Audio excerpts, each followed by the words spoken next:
classic Car and Driver, a look back at the machines of our automotive past. Volkswagen literally means people's car, and it's well known that Adolf Hitler himself pushed for what we would come to know as the Beetle. But as Germany began rebuilding after the war, it would be nearly 7 more years for the people's car to truly make its way to the United States. In 1952, the Volkswagen was a complete departure from anything the American car-buying public was used to. First, there was its shape. The first models had cleaner, longer lines than what we now think of as the classic Beetle shape, especially the roofline. Also, the fenders were longer and raked in the front and in the back. The nickname split window obviously came from the separate panes of glass in the rear. There were 2 panes because German glass makers couldn't yet make curved glass, but they were creative. The driver and passenger's windows have a unique approach to ventilation. They just put a little S-cut in the front corner, and you just cracked your window down. There's your ventilation. When you didn't need it, the whole thing went up into the channel of the door.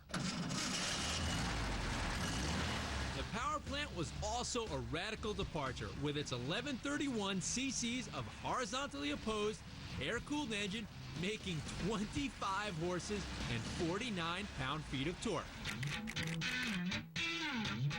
It could push the VW to a top speed of about 65 miles per hour, but getting around with its gearbox could be difficult. The 4-speed gears were straight cut and first gear was not synchronized. So you got to either double shift them like the old trucks do, or you've got to come to a complete stop, synchronize it by pulling it back into second and then going back into first. Hydraulic brakes were available in 52, but some actually had cable brakes with a cable running to each wheel. And at the end of those cables sat 16 by 5.5 wheels with tubed bias ply tires, which could make handling a little questionable. You kind of will get white knuckles going around a turn because the car has a tendency to kind of like slant or sway as you go around a turn, even at low speeds. Another incredible aspect was the Bug's pop-out turn signals, called semaphores. These were standard throughout Europe, but not a lot of people in the States saw them due to DOT regulations. Designed to seat 5, 4 adults have enough room to ride comfortably, and the interior was covered in colorful fabrics. And another innovation was the accelerator. It had a roller on the end rather than a typical flat pedal.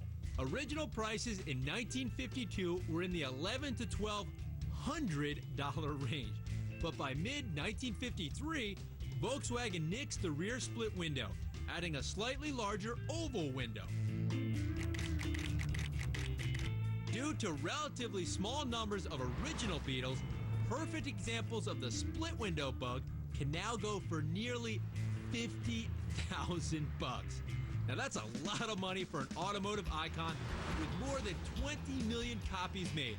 But then again, very few of those were split windows.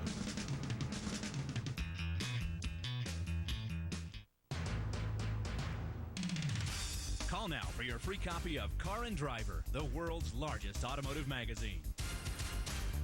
Car and Driver delivers fact and opinion, testing and comparing hundreds of the hottest new luxury cars, sports cars, exotics, pickups, vans, and sport utilities. Plus, Car and Driver's exclusive 10 Best Awards. All served up with the classic wit, attitude, and humor from the world's most popular automotive editors. Call now and get your complimentary copy risk-free. If you like what you see, you'll get 11 more issues, 12 in all, for only $12.